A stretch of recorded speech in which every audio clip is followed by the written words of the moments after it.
Hey everyone, and welcome back to the Engineering Toolbox channel. So I want to continue on talking about control charting, and up until this point we've been working with I charts and MR charts, and we went through and we made this chart and this table with all these crazy formulas that were basically used to create this chart which conditionally formats based on the data that's entered into the table. Now this can work really well as like a template that you can just drop in any data set into and it'll automatically build this control chart for you. Or you can use it as kind of like a rolling template that you're going to be adding data to over time. And the nice thing about this is it'll dynamically format and build on this chart as you add data to it or if you use new data. And I want to do that same thing, but in this video I want to talk about Xbar and R charts. And the main difference between I charts and MR charts is instead of using individual data points, Xbar and R charts use subgroup data points. So things get a little bit more tricky, but I have a really cool trick and a really cool method of subgrouping those data points very easily, and then from the output of those subgroup data points we can do the same thing that we did here. So with that, let's dive in and see how we can create an Xbar and R chart that'll dynamically format just like we have here.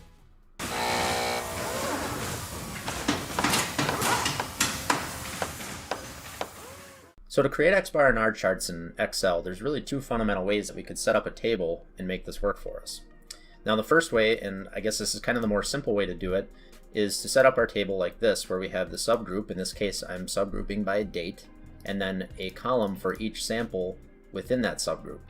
Now if we wanted to calculate our Xbar, all we would have to do is just take the average of each data point within the subgroup, and that would give us our Xbar value. And then we could go on and do our other calculations to give us the other information that we need to build our control chart. But the limitation here is that we have a fixed sample size, because each data point within that subgroup has its own column. So if we wanted to change this to a subgroup of size 8, well, we'd have to add 3 columns. And so that can get a little bit tedious, and I'll remind you that the goal with these videos is to show you how to create templates that can work in just about any scenario, so you can just drop in your data and you know it'll work regardless of the specific scenario. So I'm trying to make this as flexible as possible. Now the alternative to that is to arrange our data like this. And the other advantage here is that a lot of times if you're exporting data from an ERP system or a quality inspection system, there's a good chance your data is kind of going to be arranged like this anyways. Now this might look a little bit odd to you, and you're probably wondering how we're going to turn this information into a usable table that we can do our calculations on. But as of Excel 2016, there's a very cool feature called Power Query built into Excel that's going to allow us to do some calculations based on a group and kind of subgroup these. Now Power Query is also available for download, I believe, in Excel 2010 and newer. If it's not built into your version, check online, see if you can download it. Otherwise, if you're working on 16, it should be built in and you should be able to follow these instructions exactly. I'll put a link in the description for the download. But alright, that's enough explanation. Let's dive in and see how we can do this. So the first thing we want to do is select our data, and then in the Data tab, if we look up here, there's this group called Get and Transform Data. And this is really ambiguous. There's no way you would ever know this is here unless somebody shows you or you somehow just stumble upon it. But this is referring to some of the features and abilities of Power Query. And what we can do is get data from a table arranged. I know that's very ambiguous too, but as soon as we click that, it opens up this brand new window, and this is the Power Query editor. And in here what we can do is we can use this button called Group By to subgroup based on the values in a column. So in our case, we're going to subgroup by the subgroup, and I'm going to switch over to the Advanced tab to give us a little bit more flexibility here. And what we can do is we can do calculations based on the other column here, and it'll aggregate by the subgroup. I know that might sound confusing, but it'll all make sense a little bit. We're going to add a column called N, which is the count of the data points in each subgroup. And then we're going to add an Xbar column, which will be the average of the I values in each group. And then we're going to add an Xmax and an Xmin. Now Power Query doesn't have a built-in range function that we can aggregate by, so what we're going to do is we're first just going to calculate the max of the I and then the min of the I values in each group. So watch what happens when I hit OK then. It takes our data and it collapses it, in a sense, by the subgroup values, and then it does these calculations for each value within those subgroups. So now you could probably already see that this is going to be a lot easier to work with. So this is an important step. Make sure I hit this drop down, say Close and Load To, and then it opens up this window which gives us some options for where we can export that table to. And we just want to export it to a table, and we'll do it in a new worksheet. So hit OK there, and it exports our table just like any other Excel table. So once we have this, we can do all of our calculations then to build our table that we can make this control chart from. So the first thing we probably want to do is calculate our Xbar bar, which is our grand mean, or sometimes called the X double bar. So this is going to be the average of all of our Xbar values. And then we can calculate the range, which is going to be the X max minus the X min. And then we'll calculate the R bar value. So that'll be the average of all of our R values. And then we want to calculate the sigma value. And the sigma value is the estimated short-term standard deviation of all of our individual values.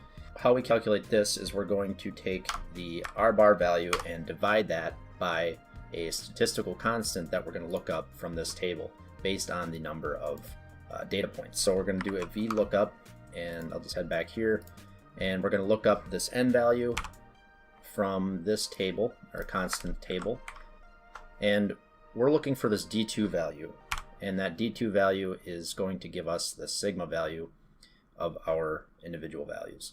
So that's the third column, so we'll look up column number 3, and we'll do an exact match, hit enter there, and now we have a sigma value.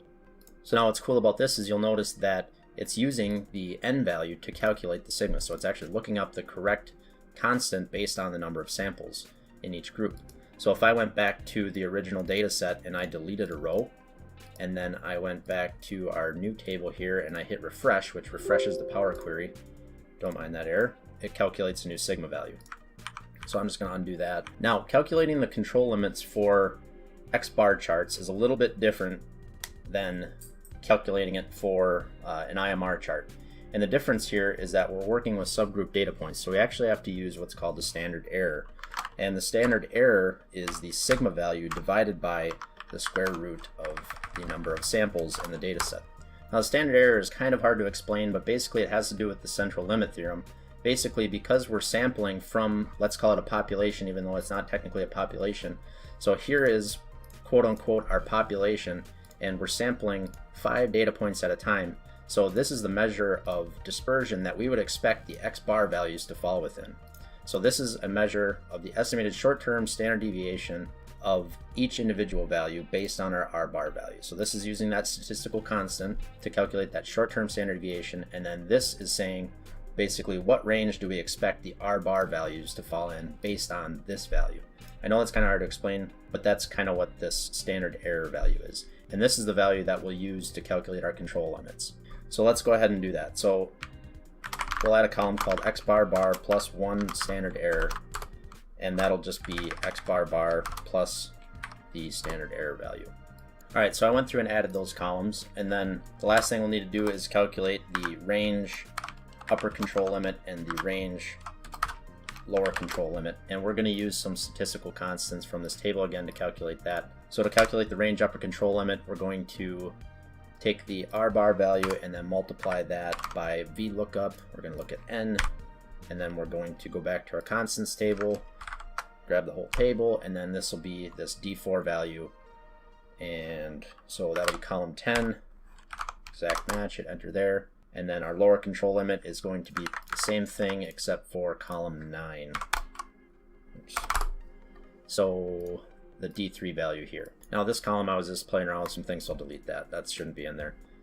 With an Xbar R chart, you always want to have at least 2 samples. So now this is really everything you need to go ahead and build a basic control chart. If you want to go ahead and add all the conditional formatting and all that kind of stuff, go back and watch my video on the IMR chart or the XMR chart and see how I added all the conditional formatting. It'll be all the same formulas to set up the helper columns and all that kind of stuff. So I'll just go back and show that quick. So you're going to add all these helper columns, all the same as we did here. It's going to be the same exact formulas.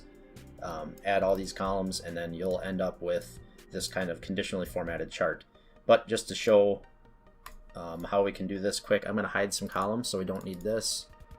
We don't need the X min and max. I'm going to take this column and move it to the end here with the other range stuff. We don't need the sigma or standard error values, so if I just take this then and grab it and insert a chart, I know it looks kind of goofy, but this is a very rudimentary version of what our control chart would look like then if we went through and did all the formatting. So that would be your Xbar chart. And then for the range chart, we would just grab the subgroup here for our labels, and then all the range columns. So we'll just do insert another line chart, and that would be the foundations for our range chart then. Hopefully you found this method of creating Xbar and R charts in Excel useful. I haven't been able to find another method that is this robust, so if you enjoyed this video, please like, subscribe, and turn on notifications so you don't miss any of my future videos on topics like this and much more.